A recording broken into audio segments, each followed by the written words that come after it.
All right, let's review the final project for the systems class. I might use the word Blackboard instead of Brightspace because we've just switched to that platform, Brightspace. But if I say Blackboard, I really mean Brightspace. And so, for example, if I were to say, you can find this Excel file on Blackboard, I really mean you can find it in the content area on Brightspace. So you want to start out by downloading this file. It's an Excel file, and the first thing I would want to do on that is change this to your name so you get credit for it. But each of the orange cells need to be filled in by you. So there's a lot of work here. When we say, how do you eat an elephant? The answer, of course, is one bite at a time.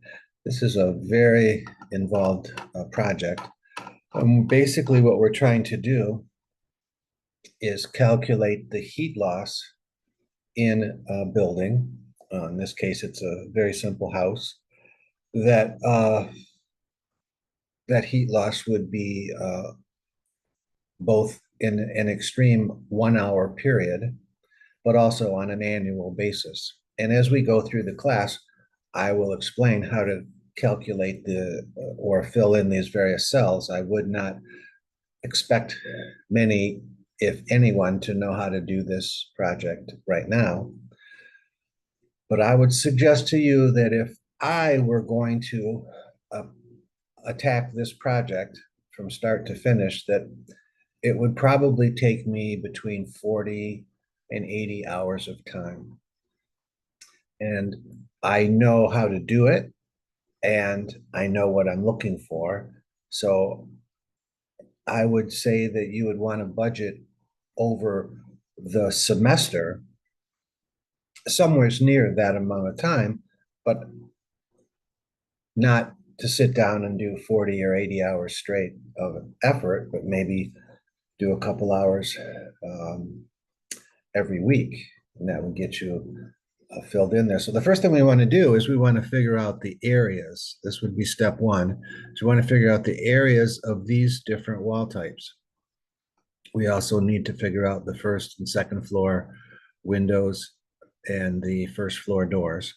Notice that the basement floor and the second floor ceiling are not something that you need to fill in, because you will look at the floor plans, which I'll show in a second, and fill in the square footage information here that you will extract from the architectural plans.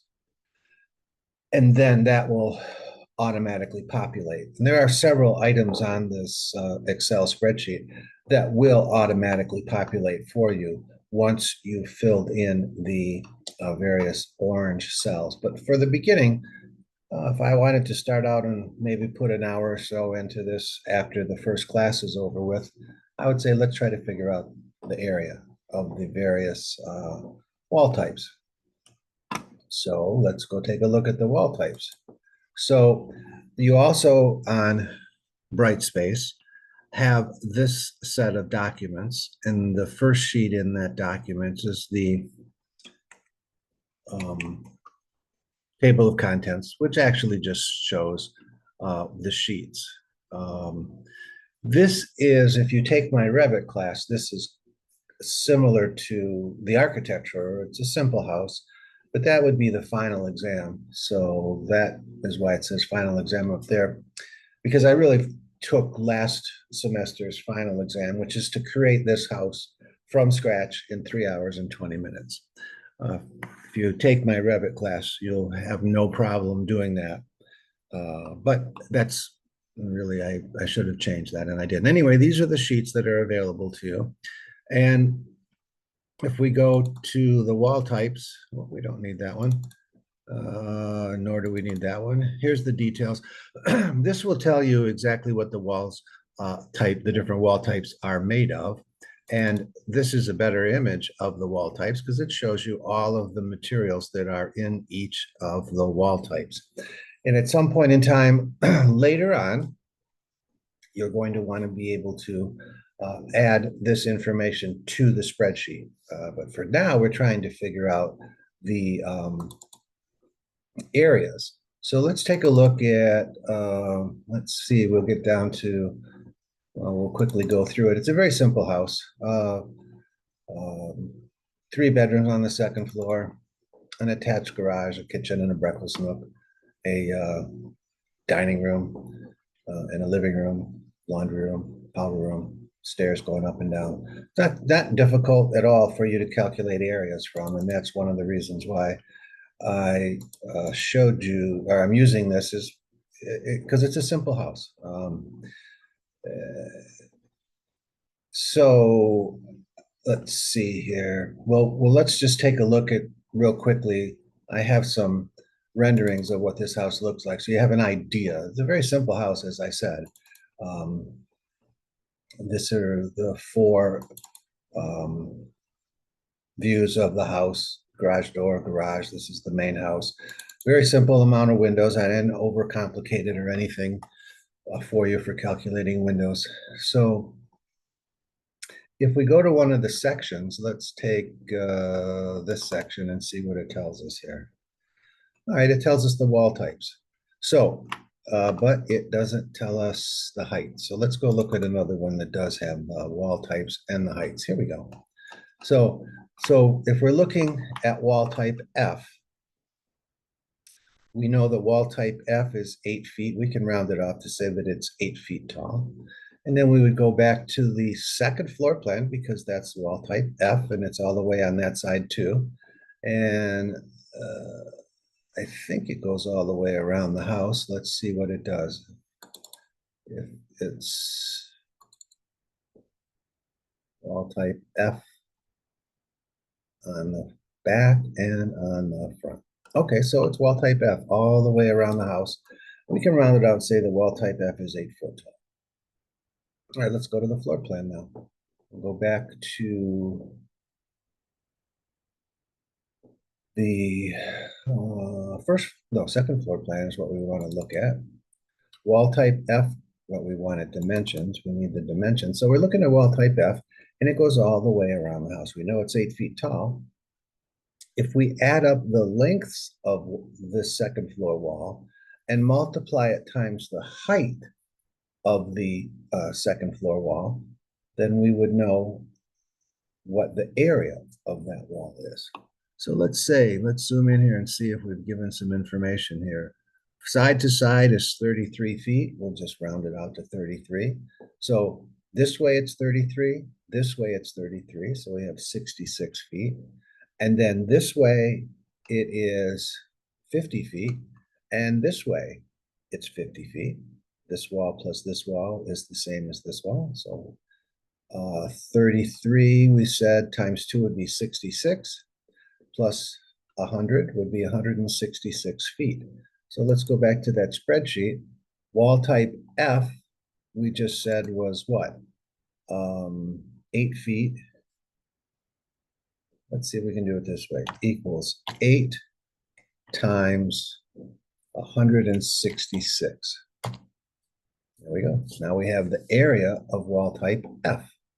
And that's what we would want to do all the way around for all of the different wall types. Let's go back to that section if we can find it again. Section 3, maybe. Yeah. So now wall type E goes all the way around the house, but it's only a foot tall. So we go back to the floor plan, second floor plan. It's going to be 1 foot times the same perimeter, which we said was 166 feet. So now we know that, I forgot which wall type it was though. We got to go back to that section. 3, I think it was. It's wall type E. Then we come over to here, we say wall type E is 1 foot times 166 feet. So we know that's 166.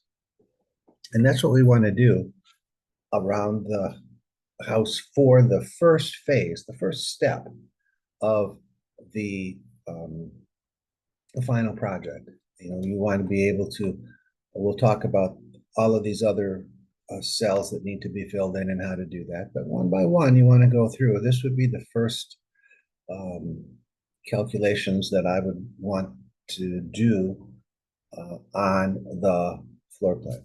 And I've given you a very simple method in order to do that. So, of course, we'll go over this in class. And of course, I'm always available during the office hours, which are Mondays from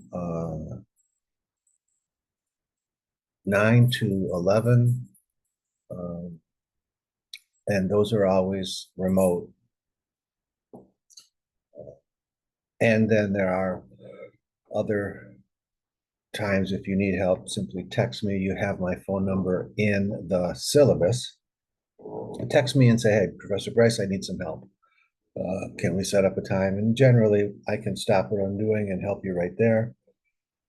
So do not fail to take advantage of that additional assistance besides the office hours, because I know that some of you have other classes and other responsibilities, such as work, to name just one. And so you might not be able to take advantage of my office hours. Of course, you can ask the question in class, as I always say. If you ask a question in class, almost always there is another student who is thinking, I am so glad that he or she asked that question, because I had the same question, but for whatever reason, I chose not to ask it. So never hesitate to ask a question, because you're not just helping yourself, you're probably helping another student. So anyway, this is the quick video. I'll let you refer to this. It might make it much easier for you to refer to this video, even though we will go over it in class more than one time.